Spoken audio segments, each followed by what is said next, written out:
વિદ્યાર્થી મિત્રો, આજે આપણે ધોરણ 8 ની અંદર વિષય ગણિતની અંદર પ્રશ્ન નંબર 5 એનું સંપૂર્ણ સોલ્યુશન કરવાના છે। આગળની વિડીયોમાં આપણે પ્રશ્ન 4 સુધી સંપૂર્ણ અભ્યાસ કરી ચૂક્યા છે। વિડીયો તમે ન જોઈ હોય તો આપણી ચેનલ ઉપર જઈને જોઈ શકો છો।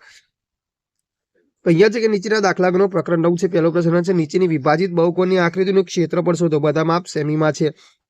તો અહીંયા જોઈએ તો વિદ્યાર્થી મિત્રો, અહીંયા વિભાજિત બહુકોણની આકૃતિ આ પ્રમાણે છે વિદ્યાર્થી મિત્રો, અને એનું આપણે માપ શોધવાનું છે, ક્ષેત્રફળ શોધવાનું છે, આકૃતિનું ક્ષેત્રફળ શોધવાનું છે, અને બધા માપ અહીંયા આપણને સેમીમાં આપેલા છે। તો અહીંયા આપણે લખીશું ત્રિકોણ MN નું ક્ષેત્રફળ બરાબર 1/2 ગુણ્યા MA ગુણ્યા NA। તો આ સૂત્ર આપણે લખીશું।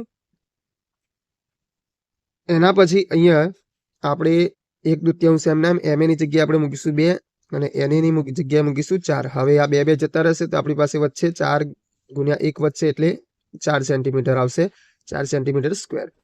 એના પછી સમલંબ ચતુષ્કોણ NACO નું ક્ષેત્રફળ, તો એનું સૂત્ર લખીશું સમલંબ ચતુષ્કોણનું ક્ષેત્રફળનું 1/2, પછી અહીંયા 4 + 6 ગુણ્યા 4, 1/2 અને 4 + 6 10 થશે, અને અહીંયા ગુણ્યા 4, અહીંયા છેદ ઉડી જશે, 5 વચ્ચે 4 × 5 = 20, તો 20 સેન્ટીમીટર। પછી ત્રિકોણ OCP નું ક્ષેત્રફળ 1/2 ગુણ્યા 4 ગુણ્યા 6 ની 3 ઘાત બરાબર 12 સેન્ટીમીટર નો વર્ગ। પછી ત્રિકોણ MBR નું ક્ષેત્રફળ 1/2 ગુણ્યા 3 ગુણ્યા 3 બરાબર 4.5 સેન્ટીમીટર।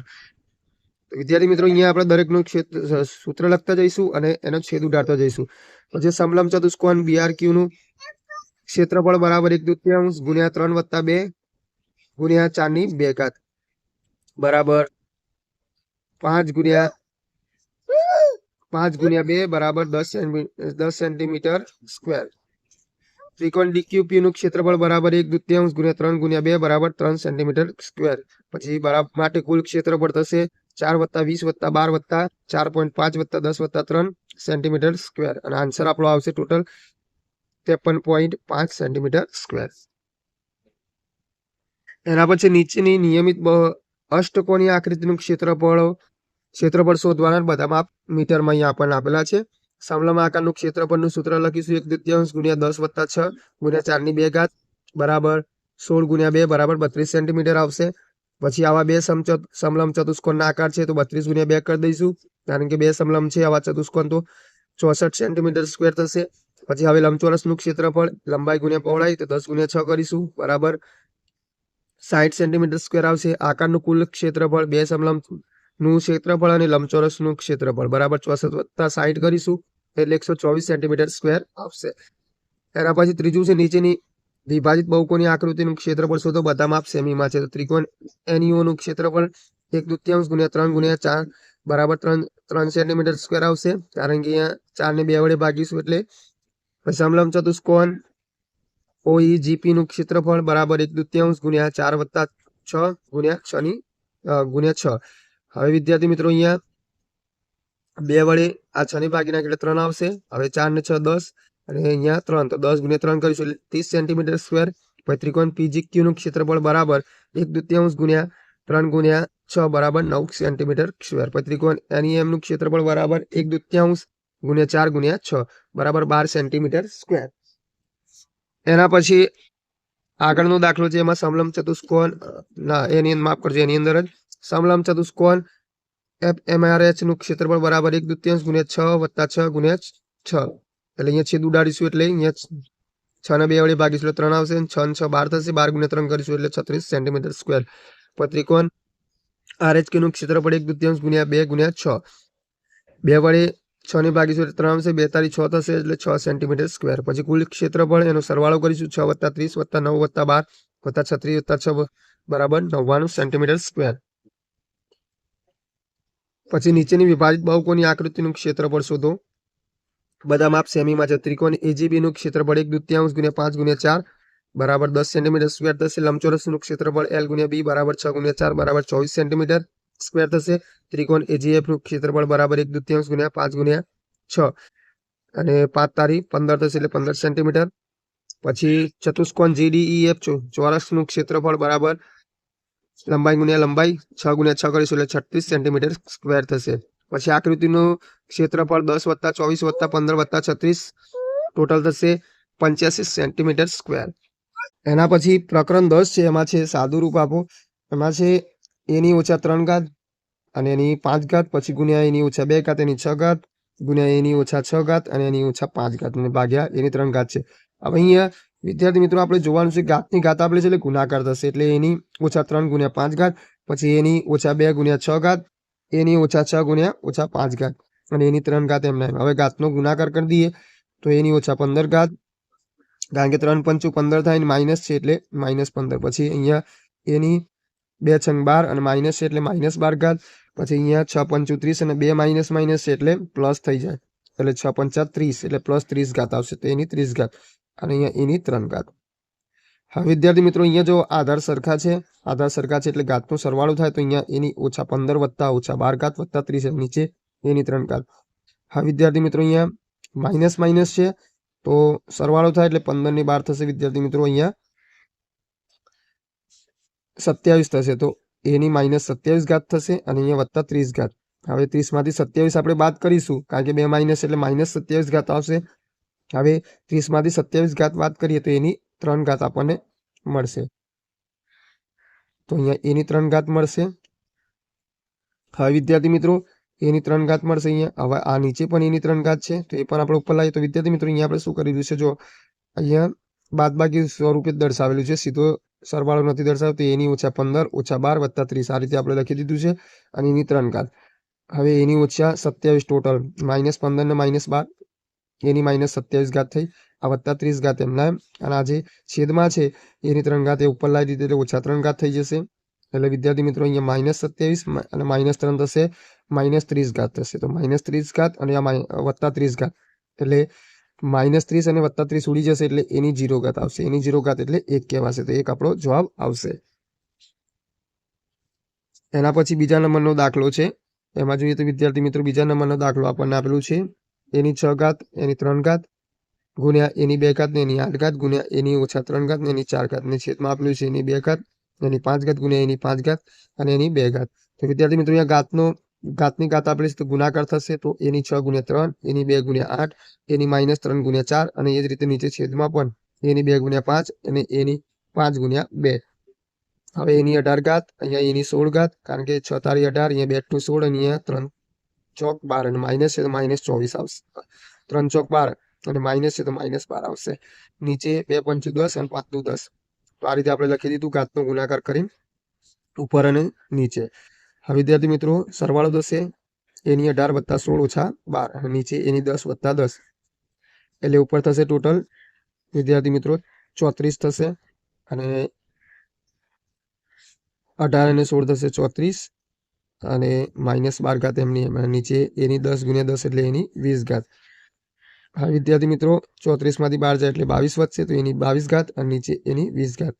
હવે 22 માંથી આ 20 ઘાત બાદ કરીશું, કારણ કે આ એની 20 ઘાત છે, નીચેથી ઉપર આવશે એટલે બાદ બાકી થશે, તો એની 22 ઓછા 20 એટલે એની 2 ઘાત આપણો જવાબ આવશે.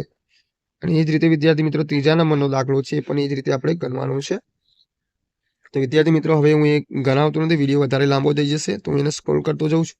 તમે જોઈ શકો છો એ જ રીતે ગણવાનું છે, તો વિડીયો સ્ટોપ કરીને તમે ગણી શકો છો. હવે આગળ જઈએ વિદ્યાર્થી મિત્રો, અહીંયા પણ એક જવાબ આવશે, છેલ્લે એની 0 ઘાત મળશે અને એક જવાબ આવશે. હવે એના પછી ચોથા નંબરનો દાખલો છે, એની અંદર પણ આપણે એ જ રીતે ગણવાનું છે.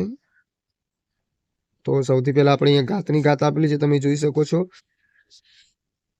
તો એનો ઘાતનો ગુણાકાર થશે આપણો, અને અહીંયા ભાગાકાર છે એ પણ આપણે ધ્યાન રાખીશું. હવે જો અહીંયા મળે છે એની 12 ઘાત, અહીંયા મળે છે એની 24 ઘાત અને ભાગ્યા અહીંયા મળે છે એની 30 ઘાત મળે છે, અને અહીંયા નીચે મળે છે આપણને એની 6 ઘાત. વિદ્યાર્થી મિત્રો અહીંયા જો આ સરવાળો કરીશું, ગુણાકાર છે અને આ ભાગાકાર છે, એની જોડે બાદબાકી થશે, તો એની 12 વત્તા 24 ઓછા 30 અને નીચે એની 6 ઘાત એમના. હવે અહીંયા આપણને મળશે એની 36 ઘાત ઓછા 30 ઘાત, કારણ કે 12 ને 24 36 થશે, ના ઓછા 30 એમના એમ, અને નીચે એની 6 ઘાત. હવે 36 માંથી 30 જાય એટલે એની 6 ઘાત મળશે આપણને, અહીંયા નીચે એની 6 ઘાત અને અહીંયા છેદમાં પણ એની 6 ઘાત છે. હવે આ બંનેની બાદબાકી થશે તો એની 6 ઓછા 6 એટલે એની 0 ઘાત, એટલે આપણને 1 મળશે આપણો જવાબ. એના પછી પ્રકરણ 11 છે, એમાં છે નીચેના દરેક કોષ્ટકનું અવલોકન કરી આપેલા પ્રમાણનું શ્રમ પ્રમાણ છે કે તેમ શોધવું.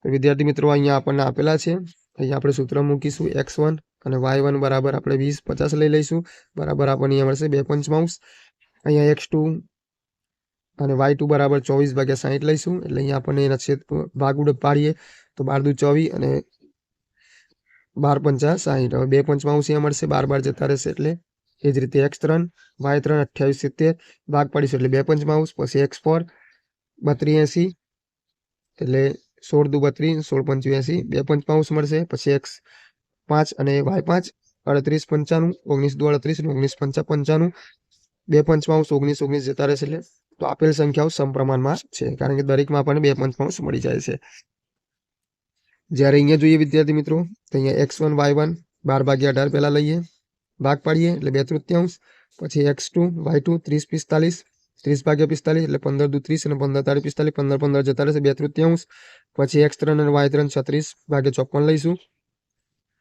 એટલે 18 દુ 36 અને 18 તાળી 54 એટલે 18 18 જશે 2/3 પછી x4 અને y4 માં આપણે 40/60 લઈશું એટલે આપણને અહીંયા 2/3 મળશે પછી x5 અને y5 માં 44/66 લઈશું એટલે આપણને અહીંયા 2/3 મળશે તો આપેલ સંખ્યાઓ સમપ્રમાણમાં છે તો અહીંયા દરેકમાં આપણને 2/3 મળી જાય છે પછી ત્રીજા નંબરનો દાખલો છે એમાં પણ એ જ રીતે આપણે કરવાનું છે તો અહીંયા તમે જુઓ તો વિદ્યાર્થી મિત્રો અહીંયા આપણને x1 અને y1 શું મળે છે 1/3 પછી x2 અને y2 શું મળે છે અહીંયા ભાગ પાડીએ છીએ 1/3 અહીંયા x3 અને y3 મળે છે 2/3 અહીંયા x4 y4 મળે છે 4 પંચમાંશ x5 y5 આપણને મળે છે 5/7 તો અહીં આપેલ સંખ્યાઓ સમપ્રમાણમાં નથી ચોથા નંબરનો દાખલો છે એમાં પણ એ જ રીતે છે વિદ્યાર્થી મિત્રો અહીંયા પણ આપણને અલગ અલગ જવાબ મળે છે તો અહીંયા ભાગ પાડતા જવાનું વિદ્યાર્થી મિત્રો અહીંયા આપણને છેલ્લે મળે છે અહીંયા આપેલ સંખ્યા સમપ્રમાણમાં નથી તો અહીંયા પણ દરેક જવાબ અલગ અલગ આવે છે તમે જોઈ શકો છો તો અહીંયા છેદ જ ઉડાડવાના છે વિદ્યાર્થી મિત્રો પછી અહીંયા બીજા નંબરનો દાખલો છે કે એક રોડ બનાવવામાં 39 મશીન કામે લગાડાય તો 12 દિવસમાં કામ પૂરું થાય છે જો 52 મશીન કામે લગાડીએ તો આ કામ કેટલા દિવસમાં પૂરું થાય તો એ વિદ્યાર્થી મિત્રો મશીન છે એ આપણે x1 39 લઈ લઈશું અને x2 52 લઈ લઈશું જ્યારે દિવસ છે y1 12 અને y2 આપણે શોધીશું આપેલ કિંમત વ્યસ્ત પ્રમાણમાં છે તો આપણે અહીંયા લખીશું x1 y1 બરાબર x2 y2 એટલે 39 × 12 અને 52 × y2 હા વિદ્યાર્થી મિત્રો અહીંયા આપણે શું મળશે તો 39 × 12 અને આ 52 છે છેદમાં આવશે બરાબર y2 છેદ ઉડાડી દઈએ વિદ્યાર્થી મિત્રો તો ભાગ પાડી દઈએ છે 13 તારી 39 અને 13 ચોક 52 13 જતા રહેશે અને અહીંયા 12 નો ભાગ પાડીએ તો 4 તારી 12 4 4 જતા રહેશે એટલે 3 × 3 વધશે એટલે અહીંયા આપણને y2 બરાબર મળશે 3 × 3 બરાબર 9 મળશે આમ આ કામ 9 દિવસમાં પૂરું થાય એના પછી સાયકલના પૈડામાં 8 સળિયા હોય તો બે ક્રમિક સળિયાઓ વચ્ચેનો ખૂણો 45 હોય છે જો 12 સળિયા હોય તો ક્રમિક સળિયા વચ્ચેનો ખૂણો કેટલો હોય તો અહીંયા વિદ્યાર્થી મિત્રો સળિયા છે x1 8 x2 12 ખૂણો છે y1 45 અને y2 આપણે શોધવાનું છે આપેલી માહિતી વ્યસ્ત પ્રમાણમાં છે તો x1 y1 બરાબર x2 y2 એટલે 8 × 45 અને 12 × 42 હવે વિદ્યાર્થી મિત્રો y2 બરાબર આપણે 8 × 45 અને નીચે છેદમાં આપણે 12 લખીશું હવે ભાગ પાડી દઈશું વિદ્યાર્થી મિત્રો એટલે y2 બરાબર 2 × 15 મળશે એટલે y2 બરાબર 30 આપણો જવાબ આવશે તો બે ક્રમિક સળિયા વચ્ચેનો ખૂણો 30° હશે પછી ત્રીજા નંબરનો દાખલો છે પણ એ જ રીતે જોઈએ તો વિદ્યાર્થી મિત્રો અહીંયા 800 કિમી અંતર કાપવા એક ટ્રક 80 કિમી કલાક ઝડપે દોડે છે આ ટ્રકને તે સ્થળે 2 કલાક વહેલી પહોંચવા માટે ટ્રકની ઝડપ કેટલી કરવી પડે તો ઝડપ બરાબર અંતર ભાગ્યા સમયનું સૂત્ર લખીશું સમય બરાબર અંતર ભાગ્યા ઝડપ બરાબર વિદ્યાર્થી મિત્રો અહીંયા 800/80 થશે એટલે 10 કલાક થશે હવે ઝડપ બરાબર અંતર ભાગ્યા સમય બરાબર 800/8 કરીશું એટલે આપણને 100 કિમી કલાક મળશે 2 કલાક વહેલી પહોંચાડવા માટે સમય 10 - 2 કરીએ એટલે 8 કલાક થશે 2 કલાક વહેલી પહોંચાડવા માટે ટ્રકની ઝડપ 100 કિમી કલાક કરવી પડે હવે એના પછી ચોથું છે એમાં પણ 80 કિમી પ્રતિ કલાક આપણને આપેલું છે તેમાં પણ વિદ્યાર્થી મિત્રો એ જ રીતે આપણે દાખલો છે એ ગણવાનો છે તો એની અંદર પણ આપણે સમયની બચત થશે આપણે 1 કલાક એટલે તેટલું જ અંતર કાપવા 1 કલાક બચે તો આ રીતે આપણે આ દાખલો ગણવાનો રહેશે વિદ્યાર્થી મિત્રો હવે વિદ્યાર્થી મિત્રો ક્વેશ્ચન 5 બ છે એ નેક્સ્ટ વિડીયોમાં તમને મળી